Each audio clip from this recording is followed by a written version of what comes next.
पवित्र जिवंत देवाला पुढे विनंती करतो की तू आमच्यावर ही दया तुझी अखंड राहते. आज आम्ही प्रभू येशू ख्रिस्ताने वधस्तंभावरून जे 7 उद्गार उच्चारलेले आहेत त्या उद्गारांवर मनन करीत असताना त्या उद्गारांवर प्रिय प्रभू चिंतन मनन करण्याची खरोखर आमची पात्रता लायकी नाही प्रिय प्रभू. परंतु पवित्र जिवंत देवापा आमच्या मनाच्या समाधानासाठी, आमच्या मनाच्या पुनरुज्जीवनासाठी आणि आम्हाला त्या वधस्तंभावरील उद्गारांचा अर्थ कळण्यासाठी आम्ही दरवर्षी तुझ्या वचनातून हे मनन करतो. प्रभू येशू ख्रिस्ताने उद्गारले त्या 7 उद्गारांचं मनन करतो आणि म्हणून आजही प्रिय प्रभू आम्ही ते मनन करीत असताना तू आमची भेट घे, आमच्या हृदयाचा कठीण पडदा काढ आणि पवित्र जिवंत देवापा तू आम्हाला हे सर्व समजावून सांग अशी आम्ही तुला विनंती करतो. तुझ्या पवित्र आत्म्याला आमच्यामध्ये पाठव आणि पवित्र आत्म्याला आम्ही साथ घालतो की पवित्र आत्म्या तू ये आणि आम्हाला प्रभू येशू ख्रिस्ताच्या मरणाचं रहस्य आम्हाला समजावून सांग अशी आम्ही तुला विनंती करतो. धन्यवाद देतो, तुझी स्तुती करतो, तुला गौरव देतो. ही प्रार्थना जो आमचा प्रभू येशू ख्रिस्त आमच्यासाठी वधस्तंभावर मरण पावला आणि 3ऱ्या दिवशी पुन्हा उठला त्याच्याच नावाने केली म्हणून तू आहे.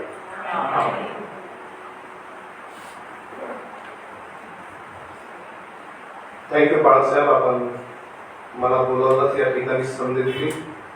प्रभू येशू ख्रिस्ताच्या वधस्तंभावरील 7 उद्गारांचं मनन करण्याची संधी, ही महान संधी आपण मला दिली त्याबद्दल आपले आभारी आहे आणि आपल्या सर्व मंडळीचे देखील मी आभार मानतो. प्रभू येशू ख्रिस्ताचं वधस्तंभावरचं मरण या जगासाठी एक महत्वाचं मरण आहे.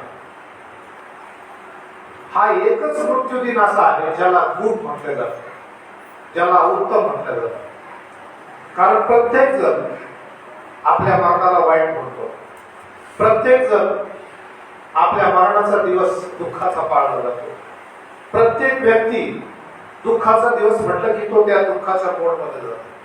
परंतु या दिवसाचं स्मरण करताना या दिवसाला गुड फ्रायडे असं म्हटलं जातं. तर हे गुड का आहे, आमच्यासाठी चांगलं का आहे, त्याचं मरण झालं ते आमच्यासाठी चांगलं झालं असं काय आहे की त्याच्या मरणातून आपल्याला चांगलं झालं आणि त्यावरच आज आपल्याला मनन करायचं आहे. आणि परमेश्वराने आपल्याला ही सुंदरशी संधी आपल्याला आजच्या दिवसाबद्दल दिलेली आहे आणि म्हणून आपण त्याचवर आज मनन करूया. परमेश्वराने आपल्याला हा एक चांगला दिवस दिलेला आहे. जगभर गुड फ्रायडे पाळला जातो. हा दिवस ख्रिस्ती विश्वासणाऱ्यांसाठी अतिशय महत्वाचा आहे. कारण हा दिवस जर आला नसता प्रभू येशूच्या जीवनामध्ये आणि त्याने हा दिवस जर सहन केला नसता तर कदाचित आपण या ठिकाणी बसलेलो नसतो, कदाचित आम्ही एकमेकांना ओळखत नसतो, कदाचित आम्ही स्वतःला ख्रिस्ती म्हणून घेतलं नसतं. आणि आज आम्हाला स्वतःला ख्रिस्ती म्हणून घेण्यासाठी अतिशय चांगलं वाटतं. कारण प्रभू येशू ख्रिस्ताने आमच्यासाठी दुःख सहन केलं, आमच्यासाठी त्याने वधस्तंभावरचं मरण सहन केलं, त्या सुळावरचं मरण सहन केलं आणि जो शापित सूळ होता त्यापूर्वी त्यानंतर तो सूळ आमच्यासाठी आशीर्वादित असा झाला. तो वधस्तंभ आमच्यासाठी आशीर्वादित असा झाला. तो वधस्तंभ आम्हा प्रत्येकासाठी जीवनदायी असा झाला. तो वधस्तंभ आमच्यासाठी देवाच्या प्रीतीचं एक प्रतीक असा झालेला आहे. तो वधस्तंभ आम्हा प्रत्येकासाठी तारणदायी असं झालेला आहे आणि म्हणून आम्ही त्या दिवसाला गुड फ्रायडे असं म्हणत असतो. आणि यातून अजून एक संदेश आहे की प्रत्येक व्यक्तीने आपण जन्मलो कसं यापेक्षा आपण जीवन जगलो कसं याच्याकडे लक्ष देणं गरजेचं आहे. प्रभू येशू ख्रिस्ताने शेवटपर्यंत शेवटच्या त्या वधस्तंभावरच्या आपल्या शरीरातला रक्ताचा शेवटला थेंब देखील सांडोपर्यंत त्याने जगावर प्रीती केली. आपलं थोडस काही झालं की आपण थोडस आपलं संतुलन बिघडलं. परंतु प्रभू येशू ख्रिस्ताने शेवटपर्यंत मानवावर प्रीती केली. शेवटपर्यंत मानवासाठी या 7 अमूल्य अशा देणग्या दिल्या उद्गाराद्वारे आणि त्याने आपल्या ज्या शिष्याने त्याला धरून दिलं त्या शिष्याला देखील त्याने शेवटपर्यंत बरोबर ठेवलं. किती कठीण असतं ही गोष्ट की जो व्यक्ती मला धरून देणार आहे, ज्या व्यक्तीमुळे माझा घात होणार आहे, ती व्यक्ती मी शिष्य म्हणून माझ्या बरोबर ठेवलं हे मला किती त्रासदायक असतं, एका व्यक्तीला किती त्रासदायक असतं. परंतु प्रभू येशू ख्रिस्ताने ते शेवटपर्यंत त्याला समोर आपल्या बरोबर ठेवलेलं आहे. आणि जर प्रभू येशू ख्रिस्ताचं हे दुःख सहन जर आपल्याला याच्यावर विचार करायचा आहे, तर आपल्याला त्या दिवशीपासून आपल्याला सुरुवात करावी लागेल, ज्या दिवशी बेथानी इथे प्रभू येशू ख्रिस्ताच्या चरणावर त्या स्त्रीने ताईला बंद केला, तेल ओतलं, आपल्या घरातलं अतिशय मौल्यवान असं सुगंधी तेल त्याच्या पायावर ओतलं आणि आपल्या केसाने ते पुसलं. काहीही शब्द न उच्चारता ती फक्त रडत होती आणि तिचे अश्रू प्रभू येशू ख्रिस्ताच्या पायावर पडत. आणि इतर लोक म्हणत होते की हा जर तर सत्य, ज्या माणसाने त्याला बोलवलं होतं त्या पुरुषाने, तो पुरुष मनात विचार करत होता आणि तिथले इतर लोकही विचार करत होते की काही जे विरोधक होते ते विचार करत होते, हा खरंच संदेश असता तर याला हे कळलं नसतं की ही पापी स्त्री आहे. आणि त्यातल्या त्यात यहूदा इस्करियोत म्हटलं, अरे बाबा हे तेलाची किती नासाडी केली, हे सुगंधी तेल किती मौल्यवान तेल आहे, हे 300 रुपयाचं, त्यावेळेस 300 रुपये म्हणजे आज जवळपास त्याला 30,000 किंवा 3 लाख रुपयाची किंमत असेल. ते तेल फार मौल्यवान होता, त्याचा इतिहास वेगळा आहे, तो सांगायला आपल्याला वेळ नाही. ते फार मौल्यवान तेल होतं आणि तिच्याकडे फक्त तिच्या घरामध्ये ही एकच मौल्यवान अशी वस्तू होती आणि तिने ती आपली वस्तू प्रभू येशू ख्रिस्तासाठी अर्पण केली. तिने ती वस्तू फोडली, ती बाटली जी होती, अलाबास्टर कुपी जी होती, ती फोडली. ती फोडल्याशिवाय त्याच्यातलं तेल बाहेर येऊ शकत नव्हतं. ते तेल फोडलं. फार महत्वाची गोष्ट आहे. काहीही शब्द बोलले नाही, तिने काहीही उच्चार केला नाही, तिने काहीही बोलली नाही. प्रभू येशू ख्रिस्ताने, प्रभू येशू ख्रिस्ताशी ती काही बोलली नाही. ती फक्त अश्रू ढाळत होती आणि तिने आपल्या सुखाची करून दिली. आणि प्रभू येशू ख्रिस्त म्हटला की हिने जे काय केलं हे माझ्या उत्तर कार्यासाठी केलं, म्हणजे जवळपास माझ्या अंत्यविधीसाठीच हे केलं आणि म्हणून तिच्या वाट्याला जाऊ नका, असं प्रभू येशू ख्रिस्त उपस्थित करणार. याचा अर्थ प्रभू येशू ख्रिस्त त्या दिवसापासून स्वतःच्या मरणाचा विचार करतो.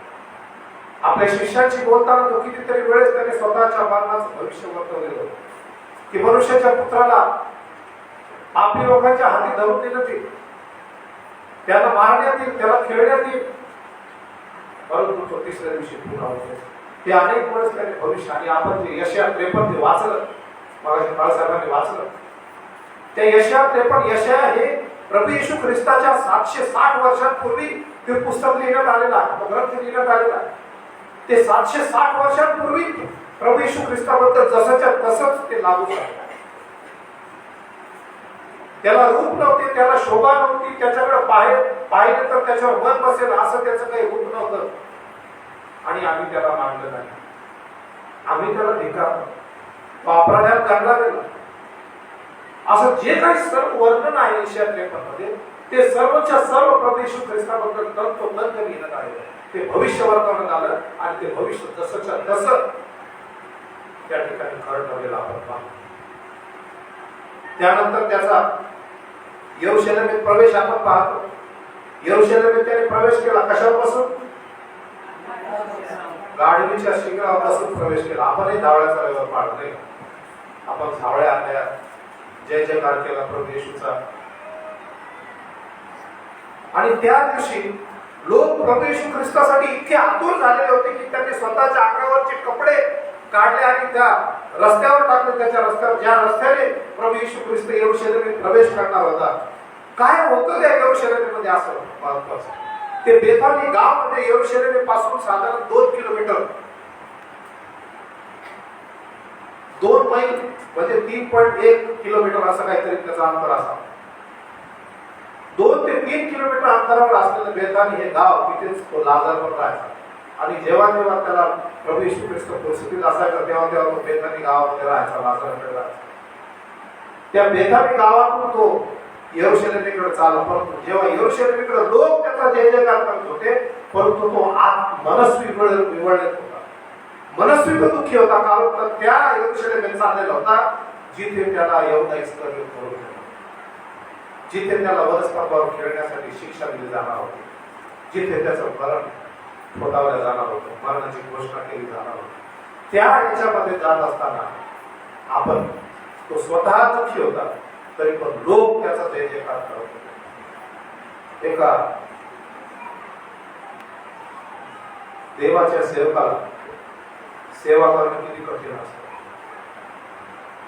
कधी कधी त्याच्या घरामध्ये प्रॉब्लेम असतात, कधी त्याच्या कौटुंबिक अडचणी असतात, कधीतरी त्याच्या कुटुंबामध्ये भयंकर प्रसंग घडलेले असतात, परंतु तरी देखील त्याला सेवा करणं भाग असतो. प्रभू येशू ख्रिस्ताचं त्या ठिकाणी अशीच काहीशी परिस्थिती, त्याच्याही पेक्षा भयंकर परिस्थिती की लोक तर जय जयकार करतायत, परंतु त्याला माहिती आहे कुठे चाललेलं आहे, माझ्या मरणाकडे चाललेलो आहे. एक एक पाऊल जसा जसा तो यरूशलेमकडे टाकतोय तसं तसं तो मरण तसं त्याच्या जवळ येत चाललेलं आहे तसं. आणि त्या ठिकाणी आपण पाहतो की तिथे लोक म्हणत होते की होसाना होसाना, प्रभूच्या नावाने येणारा राजा धन्यवादित आहे, हा आमचा राजा आहे. त्याला राजा म्हणून स्वीकारत होते त्या दिवशी ते लोक. आणि त्या दिवशी जे यहुदी धर्मपुढारी होते त्या धर्मपुढाऱ्यांची मन फिरली. त्या दिवशी त्यांचा तो जमाव पाहून, त्याच्या पाठीमागे चाललेला जमाव पाहून त्यांची मन फिरली. त्याच्या अगोदर पासूनच तसे ते षडयंत्र रचायला सुरुवात केली होती, परंतु त्या दिवसापासून त्यांनी अजून वेग घेतला. आणि मग पुढे पाहिलं आपण यरूशलेममध्ये तो प्रवेश करत असताना त्याने काय केलं, शेवटचं भोजन केलं. तिथे यरूशलेममध्ये प्रवेश केल्यानंतर त्याने शेवटचं भोजन केलं. त्याच्या अगोदर मंदिराचं शुद्धीकरण केलं. त्या मंदिरामध्ये जाऊन त्याने हातात कोरडा घेतला, चाबूक घेतला आणि जे जे मंदिराच्या प्रांगणामध्ये जे जे काही बाजार मांडलेला होता त्या लोकांनी तो बाजार त्याने उधळून लावला. तो बाजार अशा प्रकारचा होता, जेव्हा ते मंदिर बांधलं त्या अंगणामध्ये त्या लोकांनी बाजार मांडलेला होता. सराफांनी आपले टेबल त्या ठिकाणी उभे केले होते. ते यासाठी की बाहेरून जे लोक मंदिरामध्ये अर्पण करायला आणायचे ते बाहेरचं अर्पण करणारे ते तसंच्या तसंच मंदिराचे कामदार लोक ते स्वीकारत नसत. ते म्हणायचे जे बाहेर टेबल आहेत त्या टेबलावर तुम्ही जा आणि तुमचा स्वतःचा पैसा तिथे द्या आणि तिथे मंदिराचा पैसा घ्या आणि मग तो मंदिरात अर्पण करा. म्हणजे तुम्ही आणायचे 2 रुपये मंदिरात देण्यासाठी, पण ते 2 रुपये डायरेक्ट मंदिरामध्ये न टाकता अगोदर त्या लोकांकडे द्यायचे आणि मग त्याच्यामध्ये ते कमिशन काढून उरलेले 1.5 रुपये किंवा 1 रुपया ते व्यक्तीला द्यायचे आणि मग तो 1 रुपया ते लोक मंदिरात अर्पण करायचे.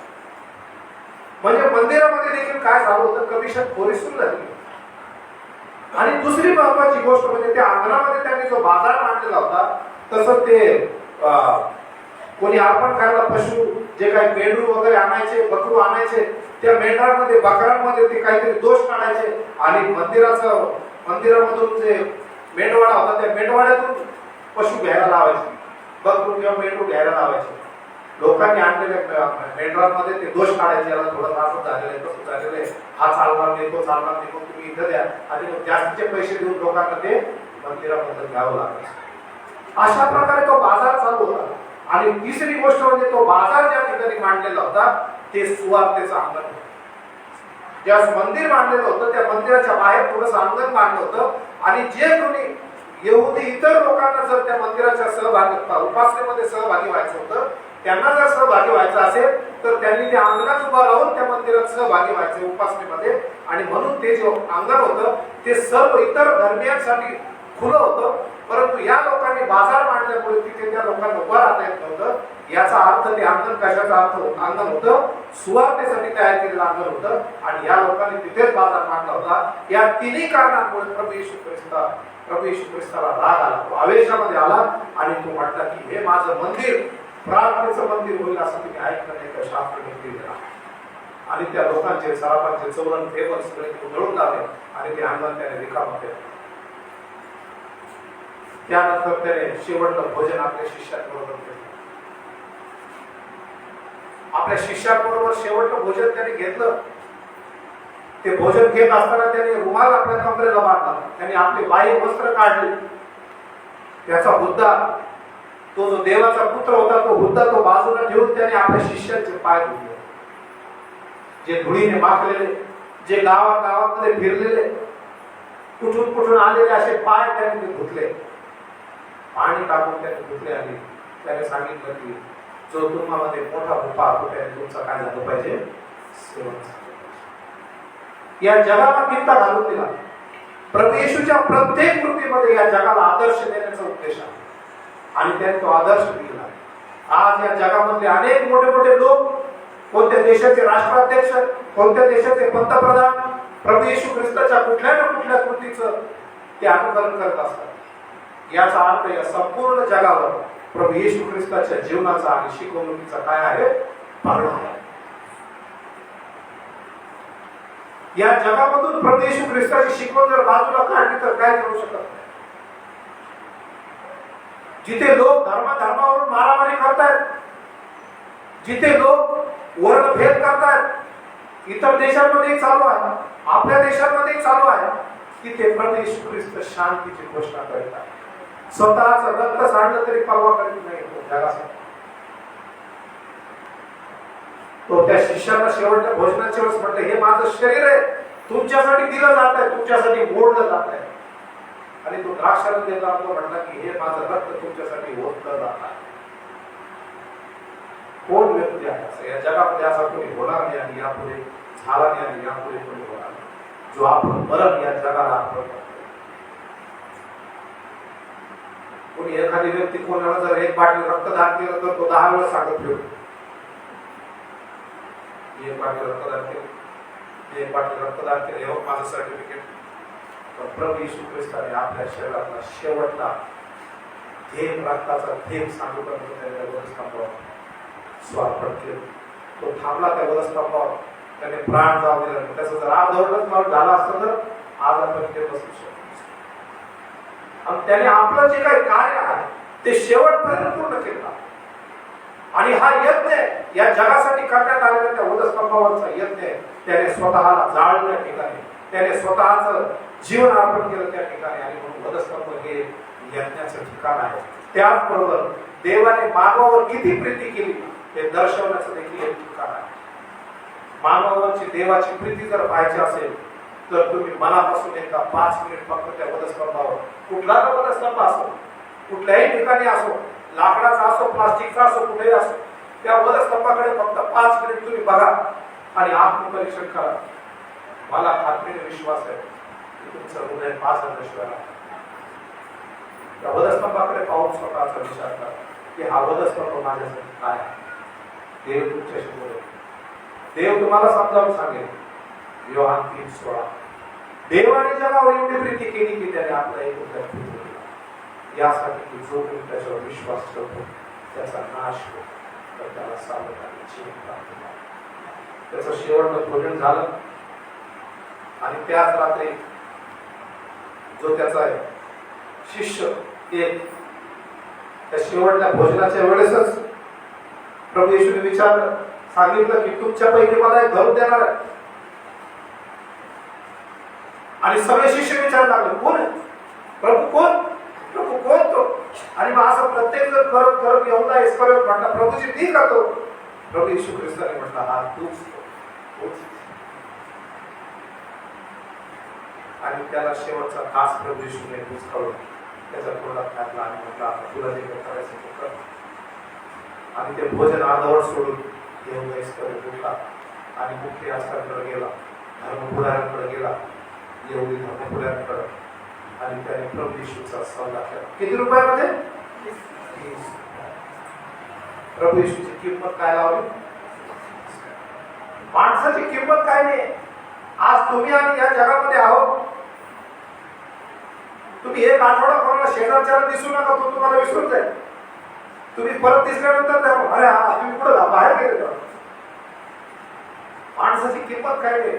आपण स्वतःची किंमत करीत बसतो. आपण फक्त स्वतःला उच्च लेखत असतो. आपण म्हणतो मी असा मी तसा, परंतु या वास्तविकरित्या या जगामध्ये माणसाची शून्य किंमत काही किंमत. आणि म्हणून प्रभू येशू ख्रिस्ताने वधस्तंभावर आपल्याला जे जे शिकवण दिलेली आहे ती फार महत्वाची आहे. आमचं जीवन बदलणारी अशी शिकवण आहे. आणि जसं ते भोजनावर उठले त्याचं मन विवळ व्हायला लागलं. ते गेतशेमाने बागेमध्ये गेले. गेतशेमाने बागेमध्ये शिष्य गेले. तिथं 3 शिष्यांना तो घेऊन गेला आणि त्या शिष्याला तो तिथे म्हटला, तुम्ही थांबा इथे, मी जरा पुढे जाऊन प्रार्थना करते. पेत्र, योहान, याकोब. आणि तो धोंड्याच्या टप्प्या एवढा थोडासा पुढे गेला. तिथे तो प्रार्थना करत विवळ होत गेला. परमेश्वराला तो आपल्या पित्याला म्हटला, हे पित्या, तुझी इच्छा असेल तर हा प्याला माझ्यापासून दूर कर, परंतु माझ्या इच्छेप्रमाणे नको तर तुझ्या इच्छेप्रमाणे. मरणाबद्दल देखील तो टाळू शकत होता. स्वतःचं मरण तो टाळू शकत होता. इतका अधिकार त्याच्यामध्ये होता, इतकं सामर्थ्य त्याला होतं. परंतु मानवाच्या उद्धारासाठी, मानवाच्या कारणासाठी त्याने हे मरण टाळण्याचा कुठल्याही प्रकारे प्रयत्न केला. त्याने पित्याला म्हटलं, माझ्या इच्छेने नाही तर तुझी इच्छा पूर्ण होते. रोज आपण प्रार्थना करतो, हे आमच्या स्वर्गातील बापा, तुझे नाव पवित्र मानले जाव, जसं स्वर्गात तसे पृथ्वीवर तुझ्या इच्छेप्रमाणे होते. पण खरंच आपण करतो का देवाची इच्छेप्रमाणे? आपण प्रत्येकाने स्वतःला विचारलं पाहिजे. जेव्हा काही निर्णय घ्यायची वेळ येते, तुझ्यापेक्षा मला जास्त कळतं, तू शांत राहा. माणसाच्या वागण्यामध्ये, आचरणामध्ये विरोधाभास असतो. प्रभू येशू ख्रिस्ताच्या आचरणामध्ये कुठल्याही प्रकारचा विरोधाभास नसतो. तो जसं बोलतो तो तसं वागतो. आणि तो जे जे बोललेला आहे आपल्या शिकवणीच्या द्वारे, त्याने ते सर्वच्या सर्व पाळलेलं आहे. त्याने ते आदर्श घालून केलेलं आहे. कुठल्याही प्रकारे तो कचरला मरणाला सामोरं जाण्यासाठी कुठल्याही प्रकारे त्याने माघार घेतलेली नाही. इतका विवळ होता त्याने त्या 3 ठिकाणी 3 वेळेस शिष्यांकडे येऊन म्हटलं, तुम्ही प्रार्थनेत जागृत राहा. पण शिष्य झोपत होते. थोडस काही आम्हाला काही जास्त रटाळ झालं की आम्ही जरा बोर व्हायला लागलो.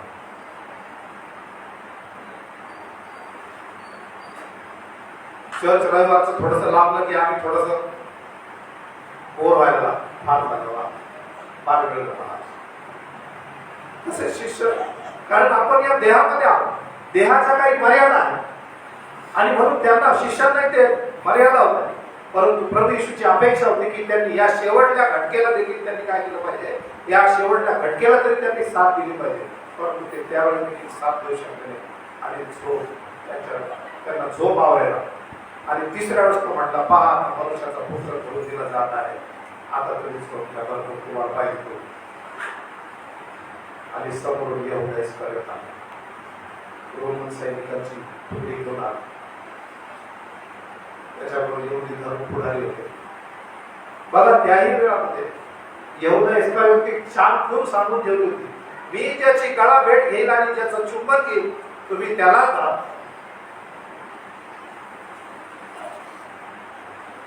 भारताचे राष्ट्रपिता महात्मा गांधी ज्यांना आपण म्हणतो, त्यांना ज्याने गोळ्या झाडल्या, त्याने गोळ्या झाडण्यापूर्वी पहिले त्यांच्या पाया पडले. प्रभू येशू ख्रिस्ताला हात धरून द्यायला त्याचा सौदा अगोदरच केला. आणि काय बोल सांगितले, मी ज्याची गळा भेट घेईल आणि ज्याचं चुंबन घेईल, म्हणजे ज्याच्यावर जास्त प्रीती दाखवेल त्यालाच तुम्ही धरा. आणि त्याप्रमाणे त्यांनी काय केलं, ज्याने यहूदाने जसंच येशूला मिठी मारली, तसंच प्रभू येशू ख्रिस्त म्हटला, यहूदा चुंबन घेऊन आणि गळा भेट घेऊन मनुष्याच्या पुत्राला सोडून देत असतो. आणि त्यावेळेस ताबडतोब सैनिकांनी येऊन प्रभू येशूला कर्णाघात केला. त्याच वेळेस पेत्राला अगोदर प्रभू येशू ख्रिस्ताने सांगितलं होतं, समोर बरोबर आपल्या तलवारी घ्या. काही शास्त्रलेख पूर्ण व्हायचे होते त्यासाठी, आणि त्याच्याकडे तलवार होती. त्याने त्या एका दासाचं, ग्रीक सैनिकातल्या एका व्यक्तीचा कान छाटला. आणि प्रभू येशू ख्रिस्त त्याही ठिकाणी म्हटला, थांबा जरा एवढं होऊ द्या. आणि त्याने त्याच ठिकाणी त्या व्यक्तीचा कान देखील काय केला. प्रभू येशू ख्रिस्ताच्या मनामध्ये मानवाप्रती किती प्रीती होती हे दिसून येतं, की माणसाने दुःख भोगू नये हे त्याची इच्छा आहे. ही देवाची इच्छा आहे, ही परमेश्वराची योजना आहे मानवासाठी, की मानवाने दुःखात, त्रासात, आजारात राहू नये. त्याच्या मरणाच्या यात्रा सुरू होत आहे, त्याला अटक केलेली आहे, त्याला दुसऱ्या दिवशी वधस्तंभावर खेळणार आहे, त्याला धरलंय त्यांनी, तरी तो म्हणतो आता एवढं करू नये. आणि त्याने त्या व्यक्तीचा कान बारा केला आणि त्याला ते घेऊन गेलं. जसं लुटावला धरून गेला, जसं लुटावला धरायला आले, जसं एखाद्या दरोडेखोराला धरायला आले, तसं प्रभू येशू ख्रिस्ताला त्यांनी धरून गेलं. आणि रात्रभर त्याची चौकशी चालू होती. हान्नाकडून कायफाकडून पिलाताकडून हेरोदाकडून पुन्हा पिलाताकडे, आणि पिलाताने पुन्हा धर्मगुरू लोकांची बैठक घेऊन त्यांना विचारलं, आता काय करायचं. पिलाताने शेवटपर्यंत मध्यस्थी करण्याचा प्रयत्न केला. पिलाताने विचारलं, तू देवाचा पुत्र आहेस का? तुला सोडण्याचा मला अधिकार आहे. तू काहीच का बोलत नाहीस, हे लोक तुझ्यावर आरोप ठेवतात. परंतु जे धर्म पुढारी होते त्यांनी त्या जमावाला असं चिथवलेलं होतं, त्यांना असं भरून ठेवलेलं होतं की तो पुढे जमाव काही ऐकण्याच्या याच्यात नव्हता.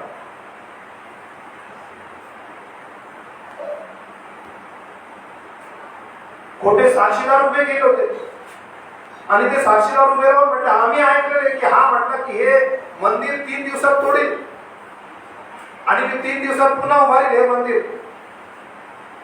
आमच्या बापदादांनी उभं केलेलं हे मंदिर आहे आणि हा तोडायचा प्रयत्न करतोय. त्याच्यानंतर हा म्हणतो स्वतःला देवाचा पुत्र म्हणतोय, हा दुर्भाषण करतोय आणि असे बोलणारे लोक धर्म पुढाऱ्यांनी उभे केले. खोटे खोटे आरोप त्याच्यावर करत आहे. जेव्हा मुख्य याजक त्याला म्हटलं तू देवाचा पुत्र आहेस का, त्याच प्रभू येशू ख्रिस्त म्हटलं तुम्ही म्हणतात तसं. तेव्हा मुख्य याजकाच्या वाड्यामध्ये त्याला एका माणसाने फाटकन चपडाक मारली येशूला आणि प्रभू येशू ख्रिस्त म्हटलं त्याला मी जर खरं बोलत असेल तर ते सिद्ध कर, मी जर खोटं बोलत असेल तर ते सिद्ध कर, नाही तर मग शांत. मला का मानतोस? आणि जेव्हा प्रभू येशू ख्रिस्त त्याला म्हटलं त्या याजकाला की तुम्ही म्हणता तसंच, त्याने उठून लगेच कपडे फाडले मुख्य याजकाने धर्म पुढारी आणि म्हटलं आता आपल्याला काय साक्षीदाराची गरज, आपण प्रत्यक्ष ऐकलंय, हा म्हटलाय तो मी देवाचा पुत्र आहे. आणि मग त्या पिलाताकडे त्याने तसंच सांगितलं. पिलाताची शेवटच्या क्षणापर्यंत तो मध्यस्थी करत होता आणि प्रयत्न करत होता येशूला सोडून द्यावा. त्याने अनेक पर्याय त्यांच्या समोर ठेवले. पिलाताने अनेक वेळेस त्याची चौकशी केली, 2-3 वेळेस चौकशी केली. तू म्हणतोस हे खरं आहे का? प्रभू येशू ख्रिस्त त्याला म्हटलं तुम्हाला वरतून अधिकार दिलेला आहे म्हणून तुम्ही हे करत आहात, परंतु तुमच्यापेक्षा ज्याने मला धरून देण्यात आलेले त्याचं पातक मोठं आहे, त्याची चूक मोठी आहे. पिलात म्हटला मला तुला सोडून द्यायचा अधिकार आहे, तू मला खरं खरं ते सांग, तू यहुद्यांचा राजा आहेस का? लोक काय बोलले, याची वाट लावा आणि याचं रक्त आमच्या मुलाबाळाला पडू द्या. ते अजाणतेपणी का होईना परंतु ते खरं बोलत होते की याचं रक्त आमच्या मुलाबाळाला पडू द्या आपल्यासाठी उद्धारासाठी. जेव्हा जेव्हा पिलात त्याला सोडायचा प्रयत्न करत होते तेव्हा तेव्हा तो जमाव मोठ्याने ओरडायचा याला वधस्तंभावर खेळा. तेव्हा तो म्हणायचा अरे बाबा मला याला मृत्यूदंड द्यावा अशी काही याच्याकडे काही चूक दिसत नाही मला. पिलाताने 3 वेळेस प्रभू येशू ख्रिस्ताला निर्दोषत्व कारण दिलं. 3 वेळेस सांगितलं याच्या काही अशी चूक नाही, याने काही केलेलं नाही, याला मृत्यूदंड देण्यासारखं, याला वधस्तंभावर खेळण्यासारखं याच्या काही चूक नाही, मी याला फटके मारून सोडून देतो. तरी ते म्हटले नाही याला वधस्तंभावर खेळा. अशाही परिस्थितीमध्ये त्याला सोडण्यासाठी त्याला फटके मारले आणि कुचीदार खिळ्याचा चाबूक असलेल्या चाबकाने फटके मारले, 39 फटके, 39. ते ज्यावेळेस फटका तो त्याला मारायचा त्याचे कपडे काढून तर रात्रीच घेतलेले होते, त्याची टिकल टवाळी करून रात्री झालेली होती, त्याला राजा म्हणून हिरवायचं रात्री झालेलं होतं. परंतु आता त्यांना त्या पिलाताला वाटलं की याला फटके मारून सोडून देता येते, बघू आपण. त्याने फटके मारले 39 फटके, परंतु तरी लोक आहे. जेव्हा तो चाबूक त्याच्या शरीरावर पडायचा तेव्हा त्याचे खिळे होते, ते खिळे त्याच्या शरीरामध्ये असे जाऊन रुतायचे आणि ते लोक असा चाबूक उडून काढायचे तेव्हा त्या खिळ्याबरोबर त्याच्या शरीरातले मांसाचे तुकडे निघायचे. इतका भयंकर त्रास त्याने सहन केला आपल्यासाठी.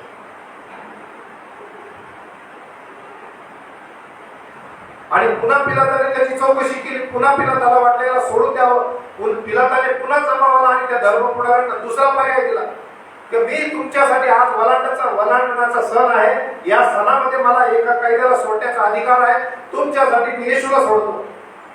त्यांनी काय सांगितलं? त्यांनी सांगितलं या येशूला वधस्तंभावर खेळा आणि आमच्यासाठी बरब्बाला सोडा. बरब्बा नावाचा कुख्यात गुंड होता, तो बंडखोर होता.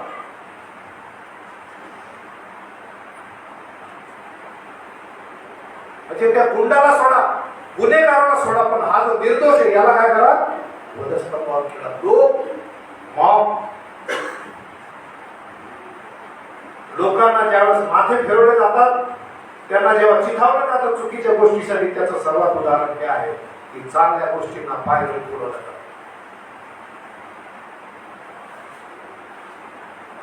आणि अनेक देशांमध्ये या घटना चालू आहेत. चुकीच्या गोष्टींसाठी अडाणी लोकांना हाताशी धरलं जातं. चुकीच्या गोष्टीसाठी जे कमी शिकलेले लोक आहेत त्यांना हाताशी धरलं जातं, त्यांना पैसे दिले जातात आणि त्यांना सांगितलं जातं जा करा, जा दंगल करा, इकडे करा, तिकडे करा, तिकडे करा, आणि लोकही जातात.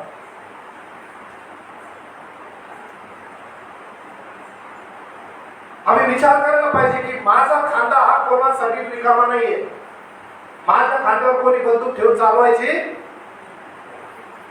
या धर्म पुढाऱ्यांनी जमावाच्या खांद्यावर बंदूक ठेवून येशूला वधस्तंभावर ठेवलं.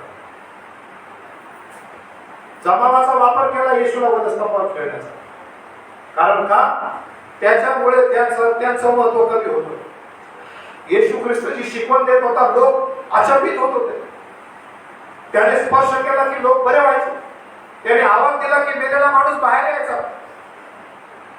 तो शब्द बोलला तर माणसाला दुष्ट आत्मा निघून जायचा.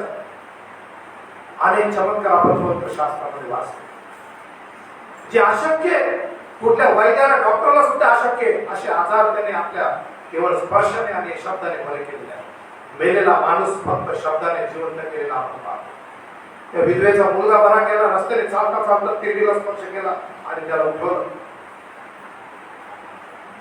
3 दिवस 4था दिवस असताना लाजारला सांगितलं त्या कबरीतून, त्याला आवाज दिला बाहेर ये, आणि तो लाजार कबरीतून गेलेला लाजार बाहेर आला. या गोष्टीची आजही तोड नाही जगामध्ये. अशा परिस्थितीमध्ये या लोकांनी प्रभू येशू ख्रिस्ताला वधस्तंभावर ठेवलं. ज्या धर्म पुढाऱ्यांचं, त्या यहुदी धर्म पुढाऱ्यांचं महत्व कमी होत होतं आणि त्यांना ती सल आपल्या मनामध्ये होत होती, आणि म्हणून त्यांनी वधस्तंभावर प्रभू येशू ख्रिस्ताला ठेवलं. परंतु प्रभू येशू ख्रिस्ताचं कारण याच कार्यासाठी जगामध्ये आलेला होता.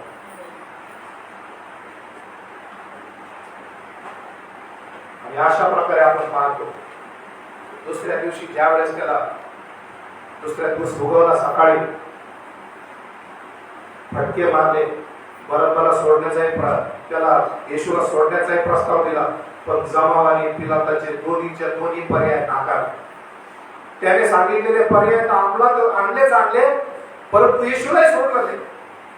येशूला पण न सोडण्याचा हट्ट झाला. याला वरच कमी खेळा, तुम्ही फटके द्यायचे फटके द्या, तुम्ही बरब्बाला पण सोडा आणि याला पण वधस्तंभावर खेळा. आणि शेवटी पिलात म्हटला, तुमचा राजा आम्ही तुमच्या हवाली करतो, तुम्हाला जे करायचं ते करा. आणि त्याने वधस्तंभावर खेळण्यासाठी जमावाच्या हवाली करून टाकलं.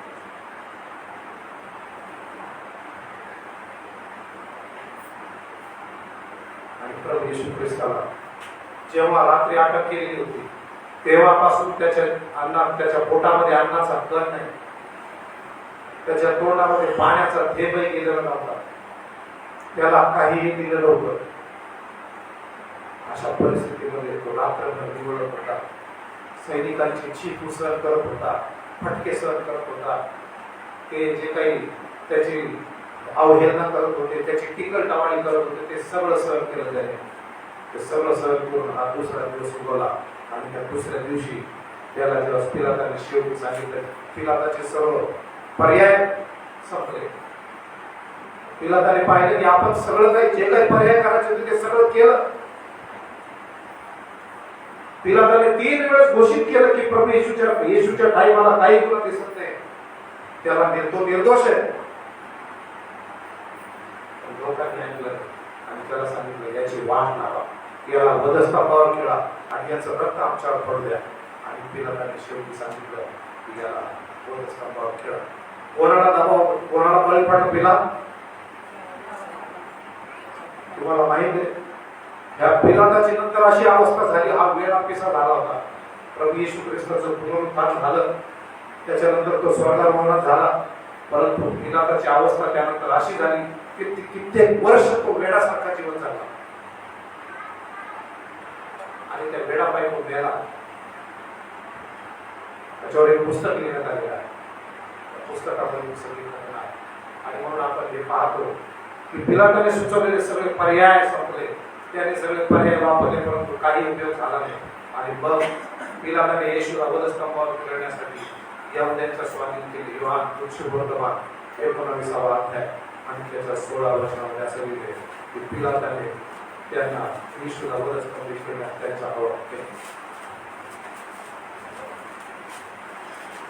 व त्याला गुलगुथा नावाच्या टेकडीवर देण्यासाठी त्यांनी तयारी केली.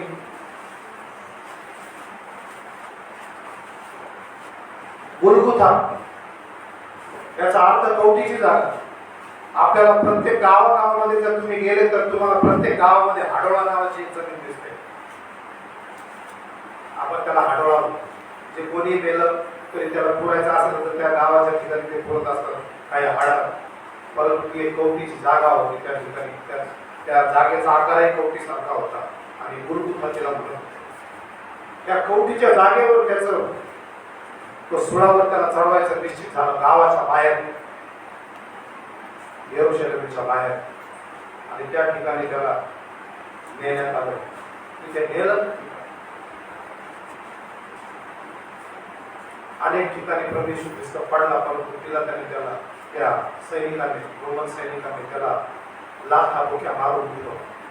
आणि त्याचा वधस्तंभ वाहण्यासाठी त्या ठिकाणी असाच सगळी सणाचा दिवस होता. यरूशलेम मधला लोक आले होते बाहेर गावचे, म्हणून कुरेणी नावाच्या गावामधला एक माणूस आला होता, शिमोन कुर्णेकर. त्यालाही धरलं. त्याला सांगितलं याचा वधस्तंभ व्हा, येशूला तो वधस्तंभ वाहणं जड होत होतं, म्हणून त्याला मदतीला त्याला दिला. त्याला धरलं आणि त्याला वधस्तंभ पुढे वाहायला लावला येशू. आणि येशू तसाच विवळत विवळत जखमी येशू, फटके मारलेला येशू, जखमा झालेला येशू, अंगावर कपडे, फार मोजके कपडे असलेला येशू त्या शिमोन कुर्णेकरच्या पाठीमागे चालला. काही शास्त्र पंडित असं म्हणतात की तो 14 ठिकाणी पडला येशू ख्रिस्त. आणि त्या 14 ठिकाणी आजच्या घडीला त्या ठिकाणी चर्चेस बांधण्यात आलेले असं शास्त्र पंडितांचं काही अभ्यासकांचं म्हणणं आहे. तो विषय आपण बाजूला ठेवूया, कारण आपल्याला वेळ कमी पडतो. आणि मग पिलाताने तिथे त्या प्रभू येशू ख्रिस्ताला तिथे वधस्तंभावर गुलगुथा टेकडीवर तर नेलं. अतिशय वेदनादायक अशा रीतीने त्याला त्या ठिकाणी ठोकलं. त्याचे जे हात आहेत ते दोन्ही हात, एक हात ताणून असा दोरीला धरून ताणून इथे खिळत. तो हात जेवढा ताणता येईल तेवढा दोरीने ताणला आणि तिथे खिळत होता. हाही हात असा दोरीने ताणला आणि तिथे खिळत होता. आणि दोन्ही पाय एकावर एक धरून एक खिळा आरपार पायामध्ये घुसवला. रक्ताच्या चिळकांड्या बाहेर, दोन्ही हातांमधून आणि पायामधून रक्ताच्या चिळकांड्या उडत होत्या. जो घर होता, जो हातोडा होता, त्या प्रत्येक हातोड्याला प्रभू येशू ख्रिस्त ओढत होता. काय त्याच्या वेदना असतील आपण कल्पना करू शकत नाही. जेव्हा हाडांना आपल्याला थोडस चिमटा जरी लागला तर आपण आई म्हणतो, परंतु त्याला प्रत्येक फटक्याविषयी किती वेदना होत असतील. त्या क्रूसावर ठोकलं आणि तो क्रूस ज्यावेळेस उभा केला आणि तो ज्या त्या खड्ड्यामध्ये रोवला गेला त्यावेळेस 3 खिळ्यांवर त्याचं जे शरीर आहे ते लटकलं गेलं असं पुढं. आणि हे सगळं करत असताना लूका शुभवर्तमान 23 अध्याय 34 वचनामध्ये हा प्रथम उद्गार लिहिलेला आहे. हे बाबा त्यांना क्षमा कर, कारण ते काय करतात ते त्यांना समजत नाही. आज आपण विचार केला पाहिजे की आपण काय करीत आहोत आपल्या जीवनामध्ये, की अशा गोष्टी आपण करत आहोत की ज्याच्यामुळे देवाला दुःख होत आहे, पण आपण त्याची पर्वा करीत नाही. अशा गोष्टी करीत आहोत ज्याच्यामुळे आपल्या शरीराला त्रास होतोय, पण आपण त्याची पर्वा करीत नाही. अशा मूर्तींना आम्ही पूजत आहोत ज्या मूर्ती देवाचं कुठलंही प्रतिनिधित्व करीत नाही.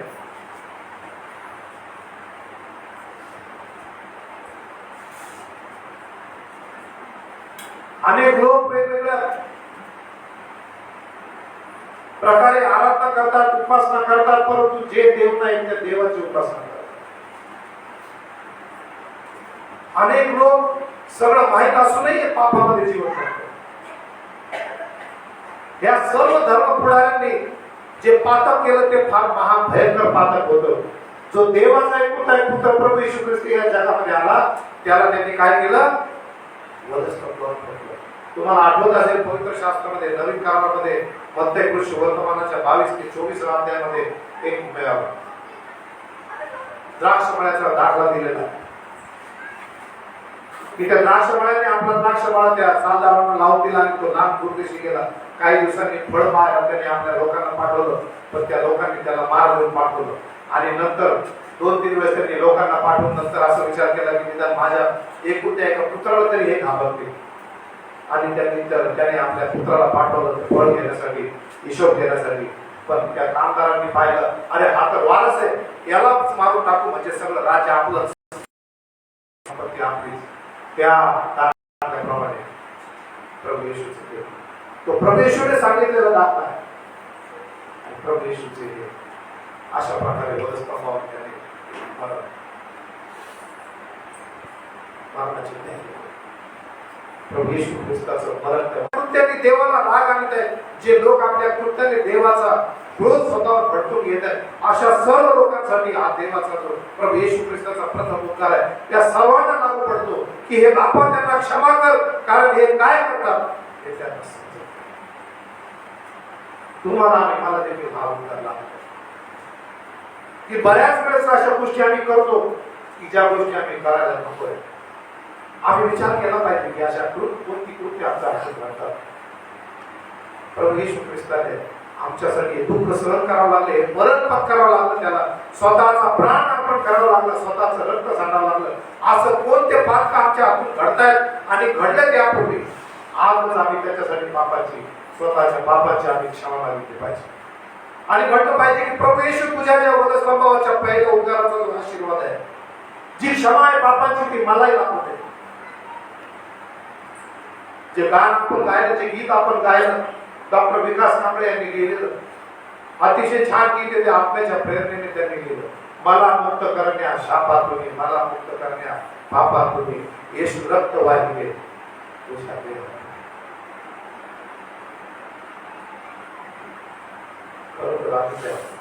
प्रथम उद्गाराचा मनापासून विचार केला पाहिजे. या आपण आपले मन आपल्या मानाखाली खाली माना झोपूया आणि छोटीशी प्रार्थना करूया.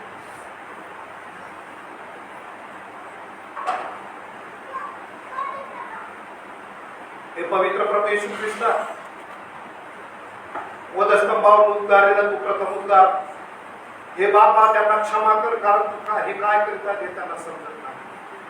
प्रिय प्रभू, तू वधस्तंभावर वाहिलेल्या त्या क्षमेची व्याप्ती जी आहे, वधस्तंभावरून जो प्रथम उद्गार वाहिला आमच्यासाठी वापरला, तो उद्गार, त्या उद्गाराची व्याप्ती अखंड सृष्टीभर आहे पवित्र जिवंत दे बापा. आणि म्हणून त्या व्याप्तीमध्ये आम्ही स्वतःला देतो. आमच्या देखील पापांची क्षमा कर. आजपर्यंत आम्ही जे काही दुष्कृत्य केले, जे तुला न आवडणारी कृत्य आमच्या हातून घडली, जे तुला क्रोध देणारे कृत्य आमच्या हातून घडले, त्या सर्व दुष्कृत्यांची आम्हाला क्षमा कर. आणि प्रभू येशू ख्रिस्ताने स्वतःच्या बलिदानाने जी क्षमा देऊ केली आहे, ती क्षमा आमच्यासाठी आम्ही स्वतः कबूल करतो येशू ख्रिस्ताच्या नावाने. आमेन.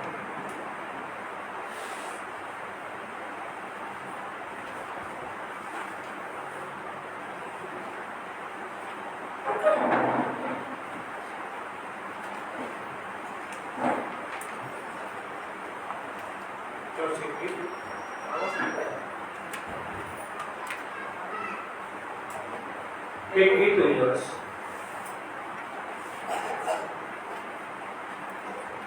चिंतामणी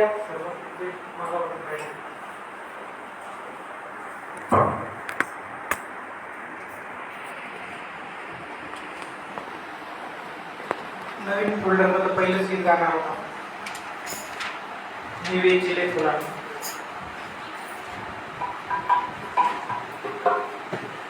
हालेलुया. निवे चिले फुलाना काटे क्रिस्ता मिराले. निवे चिले फुलाना काटे क्रिस्ता मिराले.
Sakami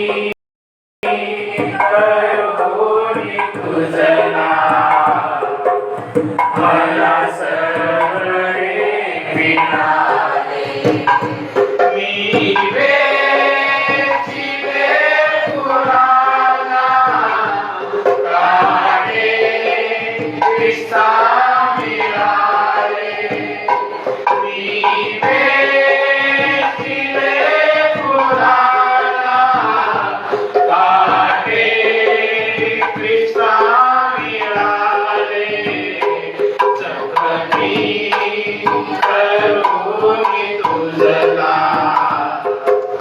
मला सर्वरे मिळाले जगती करुणी तुझला मला सर्वरे मिळाले मला सर्वरे मिळाले मला सर्वरे मिळाले. तेव्हा आपण येशू ख्रिस्ताने जो क्रूसावरती दुसरा उद्गार काढलेला आहे ते आपण वचनातून बघू.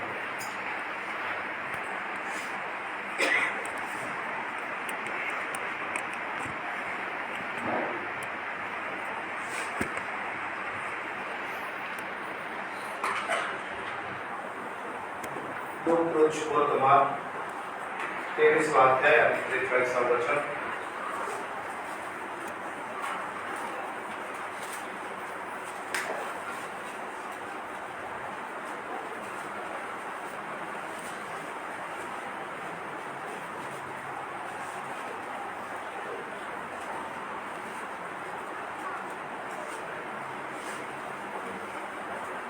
मी 39 पासून वाचतो. वधस्तंभावर खेळलेल्या त्या अपराध्यांपैकी एकाने त्याची निंदा करून म्हटले, तू ख्रिस्त आहेस ना, तर स्वतःला आम्हाला वाचेल. परंतु दुसऱ्याने त्याचा निषेध करून म्हटले, तुला ही तीच शिक्षा झाली असता तू देवाला सुद्धा भीत नाहीस काय? आपली शिक्षा तर यथा न्याय आहे, कारण आपण आपल्या कृत्याचे योग्य फळ भोगता, परंतु ह्याने काही अयोग्य केले नाही. मग तो म्हणाला, अहो येशू, आपण आपल्या राजाधिकाराने याच देवा माझी आठवण करा. तो त्याला म्हणाला, मी तुला खचित सांगतो, तू आज माझ्या बरोबर सुख लोकात असशील. तू आज माझ्या बरोबर सुख लोकात असशील. प्रभू येशू ख्रिस्ताला रात्रभर छळाला सामोरं जावं लागलं. अंटोनिया नावाच्या किल्ल्यामध्ये त्याला ठेवण्यात आलेलं होतं आणि त्याच बराकीमध्ये हे दोघं चोर जे प्रभू येशूच्या वधस्तंभाच्या बाजूला, एक उजव्या बाजूला आणि एक डाव्या बाजूला त्यांना शिक्षा देण्यात आलेली होती, ते दोन चोर प्रभू येशूच्या समोरच्या बराकीमध्ये होते. ते दोन चोर रात्रभर प्रभू येशूला निहाळीत होते. त्याच्यापैकी एकाचं नाव होतं टायटस आणि दुसऱ्याचं नाव होतं ट्युमाकस. काय हे सगळं प्रभू येशू ख्रिस्ताच्या बाजूला चोरांना का करण्यात आलं? यशाचा 53वा अध्याय आणि त्याचं 12 वचन असं सांगतं, त्याने आपणास अपराध्यात करू दिले. अपराधी म्हणजे चोर. त्याने स्वतःला कोणामध्ये करू दिलं? अपराध्यामध्ये करू दिलं. त्याची गणना अपराध्यांमध्ये करण्यात आली. त्याला चोरांबरोबर वधस्तंभावर खेळण्यात आलं. दोन चोर त्याच्या बाजूला होते आणि जो दुसरा ट्युमाकस होता हा जरा खोडकर होता, डाव्या बाजूचा. आणि हा प्रभू येशूला म्हणतो, अहो येशू, तुम्ही बाबा देवाचे पुत्र आहे, तुम्ही खाली उतरा ना, आम्हाला खाली घ्या ना. कशाला एवढा त्रास करून घ्या? तुम्ही खूप त्रास करताय, तुम्ही खाली या आणि आम्हाला खाली या. तुम्हाला आठवते का प्रभू येशू ख्रिस्ताची ज्यावेळेस परीक्षा झाली आणि त्याच्यानंतर त्याने 40 दिवस उपवास केले आणि त्याची परीक्षा सैतानाने घेतली. त्या सैतानाने प्रभू येशूला त्या याच्यावर मंदिराच्या शिरोभागीला एकदम, ज्याला आपण कळस म्हणतो, वरती नेलं आणि तिथून त्याला खाली सांगितलं, तू खाली उडी टाक, देवदूत तुला हातावर चिरवतं. इथे काहीशा वेगळ्या शब्दांमध्ये सैतान याच्याकडून बोलून घेतोय, या चोराकडून, तू खाली ये आणि आम्हाला खाली आहे. कशाला एवढा त्रास करतो? जर प्रभू येशू ख्रिस्त अर्ध्यामध्ये खाली आले असता तर तुम्ही आणि आम्ही या ठिकाणी बसलो नसतो. आम्ही म्हटलं असतो तो अर्ध्यातूनच खाली आलेला आहे, त्यांनी काय पूर्ण नाही केलं, झालं काय भक्ती घ्यायची, काय त्याच्यावर विचार करायचा. अर्धवट एखाद्या व्यक्तीने आपलं काम अर्धवट सोडून गेलं त्याला आपण काय म्हणतो? पळपुटा म्हणतो. अर्धवट सोडून गेलं माणसाला काम अर्धवट सोडून काय काम चुकार आहे, काय काम चोर आहे. परंतु प्रभू येशू ख्रिस्ताने आपलं कुठलंही काम अर्धवट सोडलं. त्याने लोकांना शिकवण्याचा असो, जगाला तारण देण्याचा असो, कुठलंही काम त्याने अर्धवट सोडलं नाही. या ठिकाणी दुसरा चोर काय म्हणतो? जो टायटस नावाचा चोर उजव्या बाजूला, अरे तू देवाला सुद्धा भेटतेस का? तू आणि मी तर आपल्या कर्माचं फळ भोगतोय, पण याने तर काहीच केलं नाही. बघा पिलाताने किती वेळेस प्रभू येशू ख्रिस्ताबद्दलची निर्दोषत्वाची साक्ष दिली, 3 वेळेस साक्ष दिली की याला याच्या टाइमाला काही दिसत नाही. जगातला हा एकमेव असा खटला असेल, साहेब बसलेले, एकमेव असा खटला असेल की ज्या चोराला रात्री धरलंय, गुन्हेगाराला समजून प्रभू येशूला रात्री धरलंय, रात्रभर त्याला छळ करून सकाळी लगेच त्याचा मृत्यूदंड त्याला ठोठावला.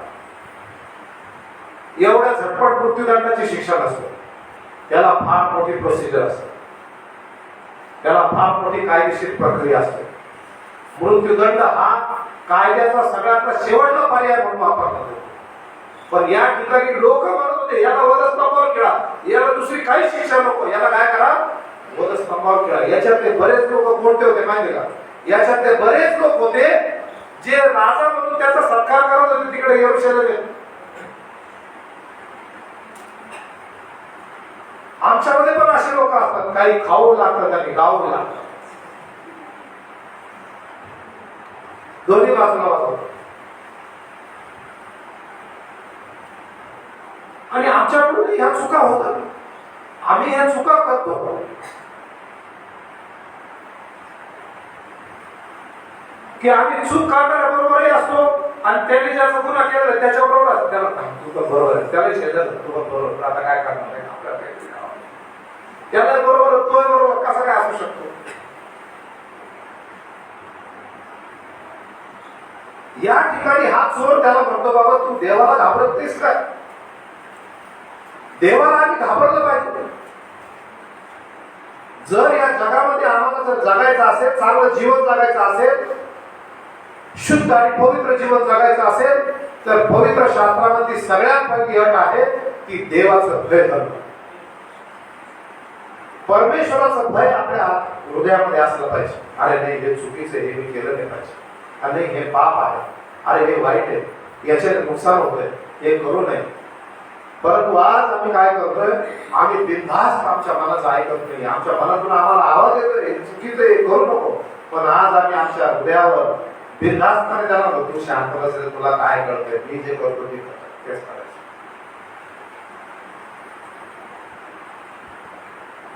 या ठिकाणी तो चोर प्रभू येशू ख्रिस्ताबद्दल निर्दोषाची साक्ष देतोय. बघा कोण निर्दोषत्वाची साक्ष देतोय? ज्याला प्रभू येशूला मृत्यूदंड देण्याचा अधिकार आहे तो 3 वेळा सांगतोय मला याच्यात काही कुठलाच गुन्हा दिसत नाहीये, मृत्यूदंडाची शिक्षा देण्यासारखं कुठलंच पाप याच्यात काही नाहीये, याने असं कुठलंच कृत्य केलं नाहीये. या ठिकाणी वधस्तंभावर गेल्यानंतरही चोर त्याला म्हणतोय अरे याने तर काहीच केलेलं नाहीये, तू आणि मी आपल्या पापाची शिक्षा भोगत आहोत.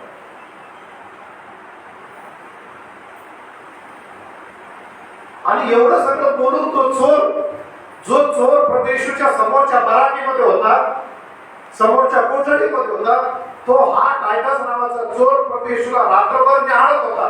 अरे याला सैनिकांनी मारलं, याला छळलं, याच्या तोंडावर थुंकले, याचे हालहाल केले, याची राजा म्हणून थट्टा केली, तरी पण हा गप्प आहे.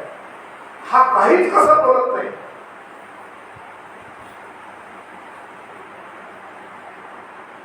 येशू ख्रिस्त शांत राहिला. मेंढर जसं मेंढर कातरणाऱ्यांपुढे गप्प राहतो, पेपरमध्ये जसं मेंढरू वधावयास घेत असलं, जसं मेंढरू आपल्या कातरणाऱ्यांपुढे गप्प राहतं, तसं तो गप्प राहिला. तो काही सुद्धा बोलला. का बोलला नाही? त्याला माहित होतं मी काही बोलो अथवा न बोलो, जे घडायचे ते तर ठरलेलं आहे.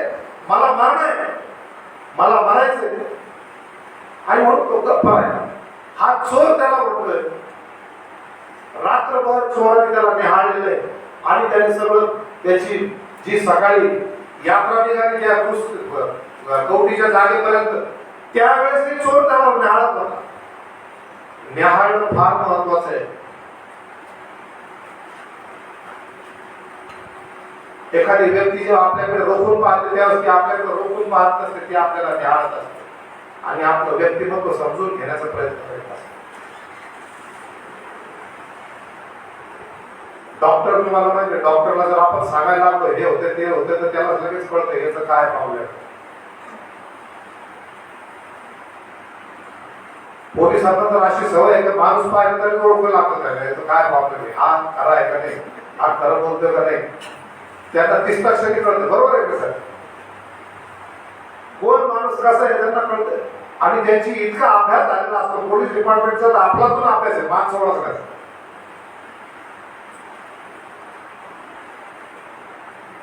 आणि हा चोर प्रभू येशू ख्रिस्ताला रात्रीपासून जेव्हापासून त्या बाराकीमध्ये तेव्हापासून तो निहाळतोय आणि ह्या सगळ्या निहाळण्याचं त्याच्या तोंडातून निघतंय. त्याने जे काही प्रभू येशू ख्रिस्ताबद्दल विचार केले, बघा तो प्रभू येशू ख्रिस्ताशी काही बोलला नाही, त्याने काही बोलण्याचा प्रयत्न केला नाही. पण आता जेव्हा तो उजव्या बाजूला आहे प्रभू येशू ख्रिस्ताच्या, त्याने ओळखलं हीच संधी आहे आपलं तारण साधण्याची, हीच संधी आहे प्रभू येशू ख्रिस्ताकडून आशीर्वाद प्राप्त करून घेण्याची. तो जरी हाल सहन करत आहे पण तरी तो माझ्यासाठी सहन करत आहे आणि त्याच्या हालामुळे माझं तारण होऊ शकते. आणि तो म्हणतो, अहो येशू, तुम्ही राजाधिकाराने याल तेव्हा माझी आठवण करा. त्याला काय कोणी सांगितलं? तो का चर्चला जात होता, तो काय बायबल वाचत होता का, तो संडे स्कूलला जात होता का, तो तरुण संघाला जात होता, तो कुठे जात होता? ज्यावेळी आपण मनापासून एखाद्या व्यक्तीला ओळखायला लागतो त्यावेळेस त्या व्यक्तीचं सगळं व्यक्तिमत्व आपल्याला कळायला. आणि त्याने रात्रीपासून निहाळून प्रभू येशू ख्रिस्ताला जाणून घेतलंय, ओळखून घेतलंय नुसतं निहाळून. आणि त्याने खात्री पटली होती की हाच तो जो मशिया येणार, यहुदी लोक वाट पाहत आहे ना, तो हाच मशिया असावा आणि हाच परत येणार जगाचा न्याय करायला. आणि त्यावेळेस ते ओळखून तो स्वतः म्हणून घेतला, हे प्रभू, तू आपल्या राजाधिकाराने येशील तेव्हा माझी खात्री, माझी आठवण कर. आणि प्रभू येशू ख्रिस्त ताबडतोब त्याला म्हटला, मी तुला खात्रीने आज सांगतो, तू आज माझ्याबरोबर सुखरूपात असशील. Praise the Lord. आज, आता, ताबडतोब, उद्या परवाने, आज आपल्या हातामध्ये आज म्हटलेला दिवस असतो, उद्या परवाने. आणि म्हणून आपलं तारण जर साधायचं असेल ना तर ते आजच साधायचे, उद्या परवा वेळ मिळत गेली नाही. माझा एक मित्र आहे क्लासमेट, आणि मी त्याला भेटायला जेव्हा गेलो, मागच्या आठवड्याची गोष्ट, 1 तारखेला भेटलो त्याला मी, 1 एप्रिल. त्याला म्हटलं, अरे काय तू, किती तोंडामध्ये तुझ्या होतो गुटखा, अरे किती तंबाखू होती, अरे बोलता बोलता ते उरतंय माझ्या तोंडावर, ते सोडणं बाबा, तुला मी लहानपणापासून पाहतो, तू माझ्या, आपण दोघं संगती बरोबर होतो शिकायला शाळेमध्ये, ते सोडणं झालं म्हणजे आज ना 6 तारीख शेवटची.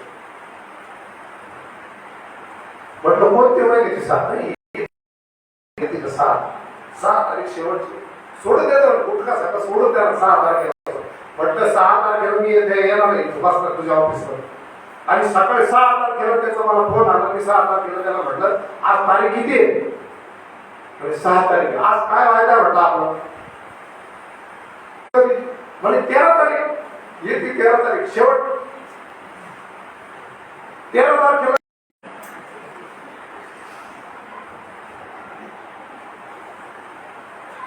माणूस आपल्या पाप लोक सोडून दे. आपण चुकतो हे माहिती, आपण पाप करतो हे माहिती. पवित्र शास्त्र पहिले करून 3रा अध्याय 16व्या अध्यायामध्ये वचनामध्ये काढलं, घरात बोलत आले थकलं. तो थकलेला नसतो, कधी कधी तो खूप पिलेला असतो आणि आपल्याला वाटतं लेकरू थकून आले काम, तो कामावरून परस्पर तंबाखू गुटखा ते खाल्ल्याशिवाय दिवसच जात नाही. कितीही आनंदात असले आणि कितीही दुःखात असले तरी त्यांना तंबाखूची आठवण कधी राहत, तंबाखूची आठवण सुटत नाही. घरात लग्न प्रसंग असो की कुठला दुःखाचा प्रसंग असो पण ती हातात असते. तंबाखू खाणारा माणूस जर ओळखायचा तर त्याचा डाव हात पाय, तुझा डाव हात पा दाखवा तुझा भविष्य पाहायचे. त्याला डाव हात पाहून त्याचा जर पाठ हात दिसला त्याला तुम्ही लवकर मारणार सांगू टाका. कारण तंबाखूच्या पुढीवर लिहिलेलं, तंबाखूच्या पुढीवर वैधानिक इशारा आहे, तंबाखूने कर्करोग होतो. असं होतं, होऊ शकतो नाही, पूर्वी होऊ शकतो असं लिहिलेलं होतं. आता तर सरकारने डायरेक्ट छापून टाकलेलं आहे, तंबाखूने कर्करोग होतो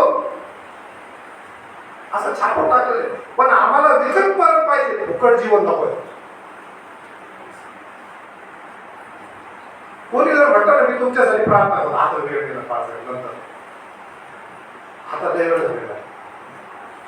अहो तुम्हाला 2 मिनिटं द्या का तुम्ही जरा बोलण्यासाठी, तुमच्याशी बोलायचं नाही. आता नाही, मला फार काम आहे, ते नंतर बघ. नाही तुम्ही लोकांना फार काहीतरी वेगळंच बोलत बसावं, ते आम्हाला आवडत नाही.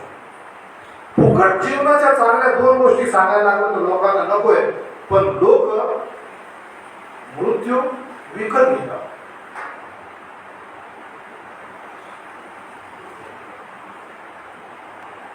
आणि म्हणून आम्ही हा विचार केला पाहिजे, हा जो चोर होता याने आयुष्यभर टाके टाकले असते, आयुष्यभर यांनी चोऱ्या केल्या असतील, आयुष्यभर लोकांचे संसार उद्ध्वस्त केले असतील, याच्यामुळे कितीतरी घर देशभरीला लागलेले असतील. पण आज याने हे दिसलं, याला कळलं काय आजच वेळ शेवटची, आजची वेळ जर गेली तर काय परत संधी भेटणार नाही. आणि त्याने ताबडतोब पाहिलं हा देवाचा पुत्र आहे आणि याला हात धरला, हा आपल्या बाजूला आहे, आज म्हणून टाका काय म्हणायचं ते. आणि एकच वाक्य बोललं, हे प्रभू तू आपल्या राज्याधिकाराने येशील ना, माझ्या हात बस, बाकी संपून टाकलं. त्या एका वाक्यात तारण घेऊन टाकलं. आणि प्रभू येशू ख्रिस्त त्याला ताबडतोब उत्तर दाखल म्हटला, हा बरं पडेल जरा विचार करत असं काय बोलला. बाप्तिस्मा घेतला का असं काय बोललो, वर्गाला गेला कधी काय. त्याला ताबडतोब म्हटला काय, तुला आज खात्रीने सांगतो मी, माझ्या बरोबर तू सुखी होणार. देव ज्या दिवशी आपण पश्चाताप करतो, ज्या क्षणी पश्चाताप करतो त्या क्षणी हे आशीर्वाद आपल्याला आहे, त्या क्षणी आशीर्वाद. तू आज खात्रीने माझ्या बरोबर सुख होणार. पवित्र शास्त्र सांगतं जिथे मी आहे तिथे माझा सेवकही असेल. प्रभू येशू ख्रिस्त आपल्याला घेऊन जाणार आहे, घ्यायला येणार आहे. तो कुठं घ्यायला येणार आहे, तो आपल्याला घ्यायला येणार आहे, कुठेतरी काना कोपऱ्यात नाही टाकणार आहे. तो कुठे कशासाठी घ्यायला येणार आहे, स्वतः बरोबर राहण्यासाठी. हालेलुया. तो तिथं आहे ज्या वैभवात राहतोय त्या वैभवाला आम्ही जपलं पाहिजे. मग आम्हाला तिथे वरती गेल्यानंतर आम्हाला भूक लागणार नाही, भूकच लागणार नाही तर आम्हाला कामही करायची गरज नाही. आणि मग तहानच लागणार नाही तर आम्हाला पाणी शोधायची गरज नाही. आणि तिथं काही असं तुम्हाला असं शरीर नाही, ते वेगळं शरीर प्राप्त होणार आहे, त्याच्यावर कपडे घालायची गरज नाही, तर मग टेलर शोधायची गरज नाही, कपड्यावाला शोधायची गरज नाही, फॅशन कोणती अल्बम पाहायची गरज नाही. माझी मुलगी फॅशन डिझायनर म्हणून मला माहिती आहे गोष्टी. किती लोक तर अल्बम पाहायला किती वेळ घालवतात ते बघितलं. एवढं बघायचं, एवढा सगळा त्रास आपला वाचतोय ना वरती गेलं. पण एक जुनं गाणं होतं, स्वर्ग ऐसी सुंदर जगह है, मेरा यीशु रहता वहां, भूक नहीं वहां, प्यास नहीं, भूक नहीं वहां, दर्द. त्या चोराने ओळखलो, त्या चोरापेक्षा आपण इथं बसलेले नक्कीच तुम्ही आणि आम्ही समाधान होतो. आणि म्हणून आपण प्रत्येकाने आज ही प्रार्थना केली पाहिजे, हे येशू तू जिथे आहे ना तिथे मला यायचं, तू मला घ्यायला यायची, मी तुझी वाट पाहतो. त्या चोराने पाहिलं आज माझी वेळ, आज वेळ गेली तर काही खरं नाही. आणि म्हणून आपल्यासाठी सुद्धा आजच वेळ. जर ही वेळ कळली तर कदाचित पुन्हा वेळ येणार. आता म्हटलेली वेळ आपल्या हातात आहे. आपण आजच प्रार्थना केली पाहिजे, हे प्रभू माझं कारण एकच शब्द, माझ्या पापाची मी कबुली देतो, मी माझ्या कृत्यांबद्दल खेद प्रकट करतो, माझ्या पापांची कबुली तुझ्याकडे देतो, तुझ्या चरणाशी टाकतो. परमेश्वर तुझे वधस्तंभावरून झालेलं रक्त आहे, त्या रक्ताच्या आवरणाखाली मला घे, मला शुद्ध कर, पवित्र कर. यासाठी तू जेव्हा येशील तेव्हा मी तुझ्याकडे. आपण प्रार्थना केली पाहिजे.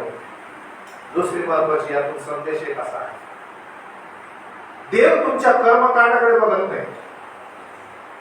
तुम्ही किती धार्मिक आहात, कट्टर, देव त्या कट्टरतेकडे बघत नाही. देव तुमच्या अंतःकरणात आहे, तुमच्या मनात काय चालते, देवाबद्दल तुमच्या मनामध्ये किती भीती आहे, तुम्ही वाईट गोष्टींपासून राहण्याची किती कळकळ आहे तुम्हाला. आणि बघा, पहिल्या उद्गारामध्ये प्रभू येशूने काय केलं, सगळ्या जगाला क्षमेचा जो दरवाजा बंद झालेला होता तो दरवाजा खाडकन उघडून दिला. दुसऱ्या उद्गारामध्ये त्याने त्या चोराचं तारण केलं आहे का, त्याचा स्वतःबद्दलचा विचार आहे का, तो कोणाला म्हणतोय का मला काटे फार पोचताय आणि मला फार त्रास होतोय, माझं सगळं शरीर हुळ झाले. आपल्याला थोडासा त्रास झाला तर आपण किती रडायला लागतो. आता हे जर सगळे फॅन बंद करून टाकले तर 2 मिनिटात आपली लाईट सुरू होईल. बाळासाहेब फॅन लावला, फॅन बंद पडले. एक जर फॅन बंद असला तर याच्याकडे कोणी बात नाही, बंद आहे केव्हा सर. बरं, आपल्याकडे साधे शब्द नसतात ना बोलायला, काय हाय का नाही, तुम्ही इथं पाहणार आहे बंद आहे केव्हा सर, फिरत नाही पाय सगळं ताळकीत पाय ना म्हणतील, नंतर बाळासाहेबांना म्हणतील, डाळ दूध करून तरी म्हणतील पाय. या ठिकाणी आम्ही विचार केला पाहिजे, माझ्या अंतःकरणात काय आहे. त्या चोराने आपलं तारण साधलं, आपलं स्वतःच्या बाबतीत काय, आपण तारण साधून घ्या. आज वेळ आहे आपल्याकडे, आपण तारण साधून घेतलं पाहिजे. एक वचन वाचू आपण आणि दुसरं थांबूया. रोमकारा स्तोत्र 8वा अध्याय आणि त्याचं पहिलं वचन.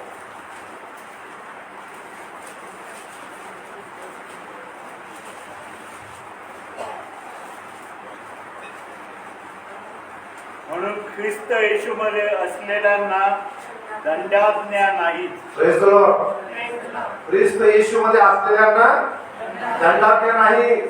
तुम्ही मरणातून पार जाताय, किती सोपी गोष्ट आहे. आजच परमेश्वर विश्वास ठेवायचा आहे, फक्त विश्वास ठेवायचा आहे की येशू हा देवाचा एकुलता एक पुत्र आहे, तो माझ्यासाठी मेलाय, तो परत उठणार आहे आणि तो मला घेऊन जाणार. हाच विश्वास ठेवायचा. हा विश्वास तुम्ही ठेवला की तुमच्यावरून देवाचा क्रोध बाजूला होतो. तुम्ही प्रभू येशू ख्रिस्ताचं जे वधस्तंभावरचं मरण आहे त्या मरणाच्या व्याप्तीखाली येतात, त्या मरणाच्या प्रभावाखाली येतात आणि तुम्हाला एक कवच प्राप्त होतं आणि तुम्हाला देवाच्या क्रोधाला सामोरं जाण्याची गरज नाही. तुम्ही सरळ देवाच्या राजासनासमोर तुमचा प्रवेश होतोय. Praise the Lord. किती सोपी गोष्ट आहे. आणि म्हणून इथे लिहिलेले ख्रिस्त येशूमध्ये असलेल्यांना दंडाज्ञा नाही. तुमच्यावर न्याय प्रसंग ओढवणार नाही, तुमचा सरळ स्वर्गामध्ये प्रवेश. किती चांगली गोष्ट आहे, सरळ स्वर्गामध्ये प्रवेश. आपण 2 वर्ष अनुभवलं, गेले 2 वर्ष काय अनुभवलं. येताना तिकडं मशीन ठेवलेले, हात धुतले का, तो कपडा लावलाय का, व्यवस्थित स्वच्छ आहे का, जरा अंतर ठेवून बसा. किती चेक करावं लागलं ना, आपलं स्वतःला किती सांभाळावं लागलं. या ठिकाणी या सगळ्या गोष्टी आता 2 वर्षानंतर काय झालेले आहेत, सगळे निर्बंध हटून गेलेले. पण हेच निर्बंध आपल्या जीवनावरचे निर्बंध जे आहेत ना, हे करू नको, ते करू नको, ते करू नको, ते करू नको, हे सगळे निर्बंध हटून जातात. केव्हा विश्वास तुमच्या हातून घडणारच नाही. जेव्हा तुम्ही प्रभू येशू ख्रिस्ताकडे येता, मनापासून त्याला आपला तारणारा स्वीकारला, तारणारा म्हणून स्वीकार केला की तुमच्या हातून पापच घडणार नाही, घडतच नाही. तुम्हाला देव तिकडे जाऊ देत, ते विचारच करू देत नाही. आणि म्हणून या ठिकाणी म्हटलेले की ख्रिस्त येशूमध्ये असलेल्यांना दंडाज्ञा नाही, तो मरणातून पार गेला जीवनात. त्या चोराला ताबडतोब कुठे मिळालं, काय मिळाले, स्वर्ग प्राप्ती झालेली आहे. फक्त एका गोष्टीमुळे त्याने प्रभू येशूचा राजा म्हणून स्वीकार केला की त्याने विचार केला त्याच्यावर आणि त्याने हे जाणलं की जो शेवटी येणार आहे न्याय करायला तो हाच. मी कुराण वाचलं, त्या कुराण मध्ये असं लिहिलेलं आहे, कयामत के दिन सब लोगों के साथ जो आने वाला है, जो फरिश्तों के साथ आने वाला है, वो वही है जो मुर्दे में से जी उठा है. हालेलुया. त्याच्याबद्दल ते लिहिलं. हे वाचलं माझ्या घरात मराठी आणि हिंदी दोन्ही आहे आणि मला ते वाचून फार आनंद वाटतो. पुन्हा वाचतो. आम्हाला पवित्र शास्त्र प्रवेश करतो. आणि पवित्र शास्त्राला कुराणमध्ये काय म्हटलेलं माहितीये? आसमानी किताब, स्वर्गातून उतरलेली किताब, स्वर्गातून उतरलेलं पुस्तक. मी अभ्यास केला, थोडा करतो अभ्यास, आणि म्हणून तुम्हाला हे सांगू शकतो. देवबाप करो आज आम्हाला क्षमेचा मार्ग मोकळा करून दिलास, जेणेकरून आम्हाला क्रोधाला सामोरं जावं लागणार नाही. आणि पवित्र जिवंत देव बाप्पा, या दुसऱ्या उद्गाराद्वारे तू आम्हाला सरळ स्वर्ग प्राप्तीचा मार्ग मोकळा करून दिलास, की जो ख्रिस्त येशूमध्ये आहे त्याला दंडाज्ञा नाही. त्या जोराने म्हटले, अहो येशू तुम्ही आपल्या राजाधिकाराने या, तेव्हा माझी आठवण करा. आणि तू त्याच वेळेस त्याला म्हटलास की मी तुला खात्रीने सांगतो की तू आज माझ्याबरोबर सुखवतात असशील. प्रिय प्रभू, आज आम्हाला तारणाचा दिवस आहे.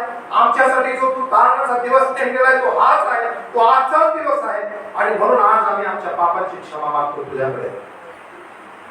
आमच्याकडे तुझी कृपेची नजर टाक, वधस्तंभावरून आमच्याकडे नजर टाक, आणि आमच्या काही जे काही वाईट आहे ते सर्व प्रभू येशू तुझ्या रक्ताने आमचं धुवून टाक.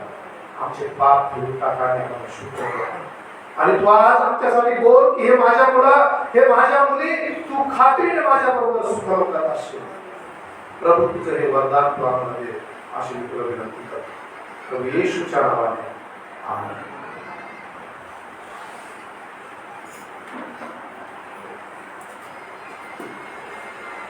तिसऱ्या उद्गाराकडे जाण्याबद्दल थोडं बोलू इच्छितो. प्रयत्न मागचे 2 वर्ष अतिशय भीतीचे, बाहेर जाऊ नका, हात लावू नका, बोलू नका. आणि जर आपण दुसरा उद्गार पाहिलेला आहे की प्रभू येशू ख्रिस्ताच्या शरीरातून रक्त वाहत आहे, शेवटचा रक्ताचा थेंब आहे. आणि त्यावेळेस तो चोर काय म्हणतो की प्रभू तू ज्यावेळेस गौरवाने येशील त्यावेळेस तू माझी आठवण ठेव. आम्ही कधी कधी विचार करतो की नको बाबा, कोरोना आहे, बाहेर जायला नको, नाही मला आज बरं वाटत नाही, मला ताप आहे. परंतु तुमच्या एक या अशा वागण्यामुळे कदाचित एखादा आत्मा देवाकडे यायचा असतो, पण तो त्या अशा वागण्यामुळे येत नाही. म्हणून किती आम्हाला पाहायचं येशू ख्रिस्ताने किती दुःख सहन केलं त्या क्रूसावरती, तरी पण त्यांनी सुवार्ता त्या ठिकाणी गाजवली आहे. त्याचा जो आत्मा नरकात जाणार होता दुसऱ्या चोराचा, तो त्यांनी सुखलोकात आणलेला आहे. आणि आज तुम्हाला सुद्धा मला सुद्धा ती सेवा दिलेली आहे. ज्यावेळेस आम्ही आजारी असतो त्यावेळेस आम्ही विचार करतो, जर कोणी सांगितलं की प्रार्थनेला याल का, मग त्यावेळेस काय होतं, नाही मला बरं नाही, तुला निवडलेलं आहे, देव तुला शक्ती देईल, तुझं कर्तव्य त्या ठिकाणी जाण्याची.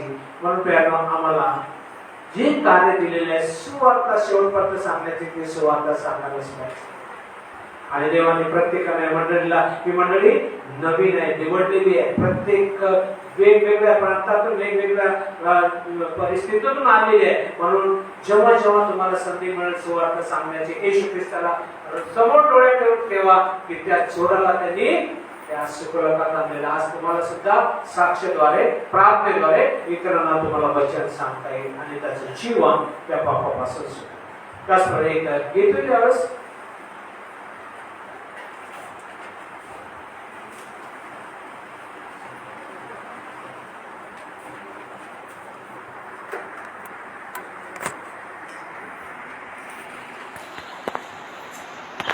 Praise the Lord. 3 नंबरचं गीत म्हणू आपण. नवीन पडलं. हालेलुया. Thank you Lord. तेरा लहू बड़ा कीमती है प्रभु, तेरा लहू बड़ा कीमती है, तेरा लहू बड़ा कीमती है प्रभु, तेरा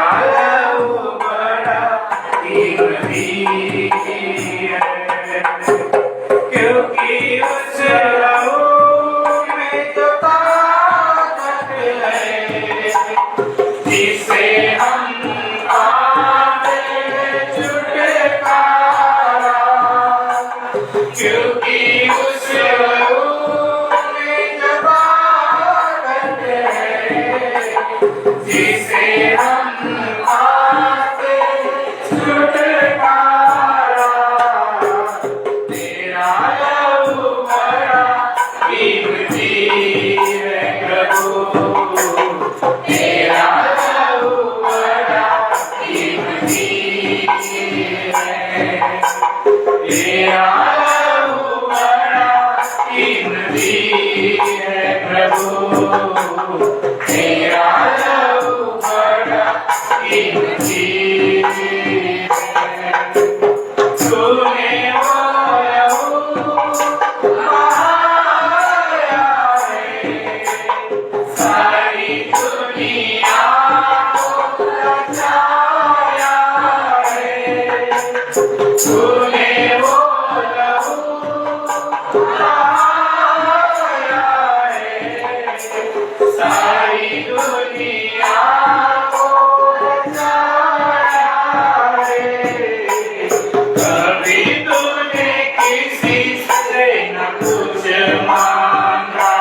आपण पाहिलं प्रथम उद्गारामध्ये प्रभू येशू ख्रिस्ताने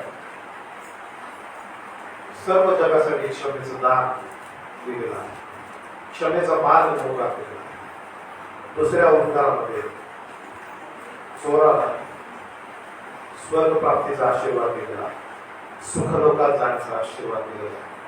आणि त्यावरून आपल्याला कळतं की फक्त धार्मिक व्यक्तीलाच नाही तर जो पापी आहे त्याच्यासाठी सुद्धा देवाचा मार्ग खुला आहे. त्याने जर आपल्या पापांपासून पश्चाताप केला, त्याने जर आपल्या कृत्यांची क्षमा मागितली तर तो देखील देवाच्या राज्यामध्ये प्रवेश करू शकतो. आणि म्हणून नियम आपण दुसरे दोन उद्गार पाहू, तिसऱ्या उद्गाराकडे वळूया. योहान कृषी वर्तमान 19 अध्याय आणि त्याचे 26 आणि 27 वचन.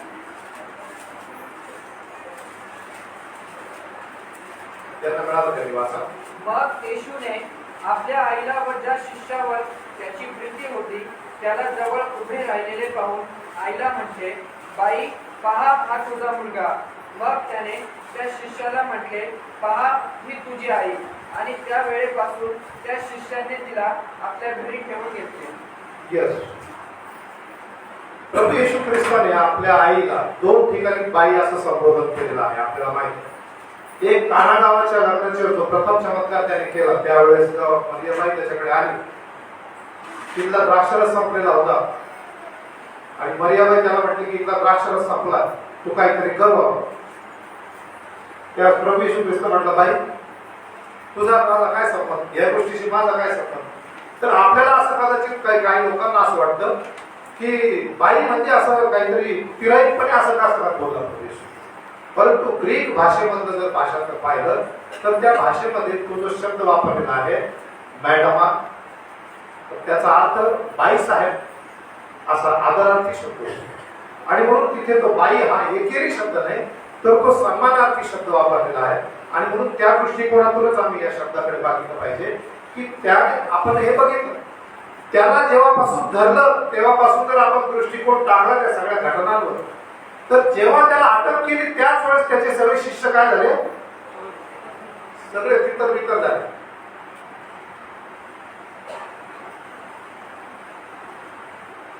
आणि सगळं त्याचे दुःख सहन त्याचे हालहाल असताना कोणी त्याच्या जवळपास भटकत नव्हतं.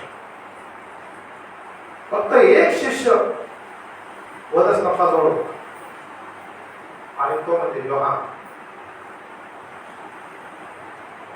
दुसरा एक शिष्य आपण पाहिला जेव्हा त्याला अटक केली आणि त्या वाड्यावर गेलं त्यावेळेस तो दगडू भाऊ. कोण? पेत्र म्हणजे खडक, खडक म्हणजे दगड, म्हणजेच आपला दगडू भाऊ. दगडू भाऊ काय म्हटला, मी ओळखतच कोण तू, म्हणजे त्याची ओळख दाखवायला. जो पेत्र तिथं प्रभू येशू बरोबर रात्री होता अटक केलं त्यावर जो त्याला आवेशाने तलवार काढली आणि जो पेत्र म्हणायचा प्रभू तुम्ही कुठेही गेले तर मी तुमच्या बरोबर मारायला तयार आहे, तो पेत्र इथं पुढे पत्ता लावला. जसं त्याला अटक केली तसाच ते गेला निघून. त्याला वाटलं आता सगळं संपलं, आता गेलं आपलं जे काही प्रभू येशू बरोबर आपलं होतं, आपली ओळख गेली, आता संपली, आता आपण परत काय जायचंय मासे धरायला. जिथून आलो तिथं आपलं काय कुठावे.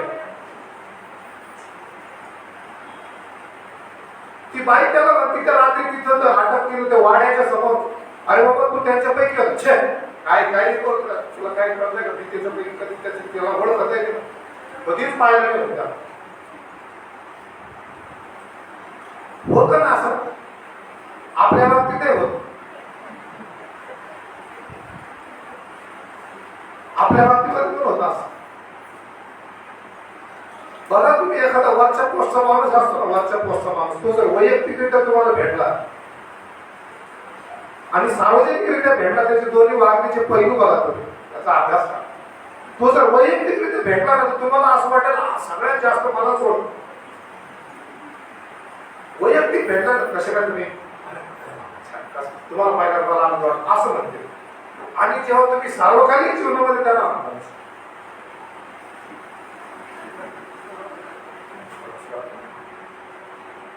आपल्याला असं वाटतं हा ते तोच माणूस आहे.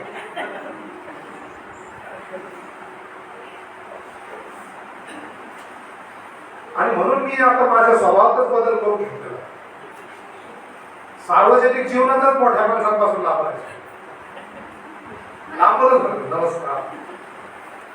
तिथं जवळ जाऊन अपमान करून घेण्यापेक्षा लांबूनच नमस्कार करा, त्यांना हाताने विचार. कारण जवळ गेल्यानंतर तेच आपण ओळखते, आपण जायचं काय. वैयक्तिक भेटा तुम्ही, वैयक्तिक पाहिजे तसं बोला, वैयक्तिक पाहिजे तेवढं बोला. ते चहा पाजतील तुम्हाला, ज्यूस पाजतील, काय तुमच्याकडून पितील. पण सार्वजनिक जीवनामध्ये तुम्ही जर मॉब मध्ये भेटत तर तुम्ही कोण आता करा भेटत हे नेहमी लक्षात ठेवा. पण या ठिकाणी काय झालेलं आहे, शिष्य पण तसे काय झाले, पण जे 3.5 वर्ष त्याच्या बरोबर होते प्रभू येशू बरोबर, ज्या प्रभू येशूने त्यांना आजार बरं करण्याचा अधिकार दिला होता, भूत घालवण्याचा अधिकार दिला होता, ज्या प्रभू येशूने त्यांना स्वर्ग राज्याचं सगळं शिक्षण दिलं होतं, स्वर्गातलं सगळं रहस्य त्यांना समजावून सांगितलं होतं, त्याच प्रभू येशूला सोडून एक शिष्य कोण केले. म्हणून कोणावर भरोसा ठेवायचा. स्तोत्र संहितेमध्ये असं म्हटलेले, ज्याने माझे अन्न खाल्ले त्याने माझ्यावर लाथ उगारली, त्यानेच माझ्यावर लाथ उगारली. आणि म्हणून जो तुमचा जास्त जवळचा, जो तुमची अति वाहवा करत असेल त्याच्यापासून सावध राहा. सावध राहा वेळीच. तुम्हाला आपल्याला ती लहानपणापासून गोष्ट माहिती आहे, कावळा, चंद्र, सिंह, मूर्ख कौवा माहिती आहे का. त्या कावळावरती असतो, वरती त्या झाडावर त्याच्या चोचीमध्ये एक गोटी असते कुठून तरी आणलेली काहीतरी, आणि त्या कोल्याला पाहिजे असते. तो कोला आता तो कावळा खाली टाकत कसं, तो खालून त्या कोल्याची आवाज. काय कावळे महाराज तुमचा आवाज किती छान, तुम्ही गाव केलं की माझ्या कानात असं बरं वाटतं, एकदम मधुर वाटतं, तुमचा आवाज सुंदर. तुमचा स्वर फार छान, तुम्ही गाणं फार गाता आणि एकदा गाऊन दाखवा असं म्हणतो, तो कावा त्याच्या लाभात फरक पडतो आणि तो काव करणं उघडतो, तो ती चूच उघडते त्याच्या तोंडात ते अन्न खाली पडते, तो कोला पटकन पडतो खावा. म्हणून जे लोक आपली जास्त वाहवा करतात त्यांच्याशी नेहमी आपण काय राहिलं पाहिजे, सावध राहिलं पाहिजे. पवित्र शास्त्राच्या प्रत्येक गोष्टीमध्ये आपल्याला शिकवण. इथं पेत्र काय म्हणतो, तुम्ही कुठेही गेलं तर मी तयार आहे प्रभूजी, तुमच्यासाठी जीव द्यायला तयार. अरे बाबा, तूच मला 3 वेळेस नाकारशील. नाकारलं 2 वेळेस कोंबडा आणण्यापूर्वी 3 वेळेस नाकारलं. बाकीचे शिक्षक तर काही थांबताच नाही, कुठे गेले काय गेले, ज्याला जिथं रस्ता मिळाला. एकाने तर तिथं ते 1 महिने लागेल ते कपडे तिथंच ठेवून पळाला, कपडे तिथंच टाकून पळाला. कारण सैनिकांच्या हाती लागायला नको. जसे शिष्य येशूचे हाल होणार आहे, त्या हालामध्ये आपण सहभागी व्हायला. जगामध्ये तुम्हाला अशा अनुभव येते आणि म्हणून सावध रीतीने चालण्यासाठी आपल्याला पवित्र शास्त्र शिकवतं. पण या ठिकाणी ज्याची खरी प्रीती असते ना, तो कधी आपल्याला दुःखाच्या गोष्टीमध्ये सोडून जातो. खरी प्रीती आपल्याला कोणाची हे जर ओळखायचं असेल आपल्या नातलगामध्ये किंवा आपल्या मित्रमंडळीमध्ये, तर त्याला पहा जो दुःखामध्ये तुमच्या शेजारी होता.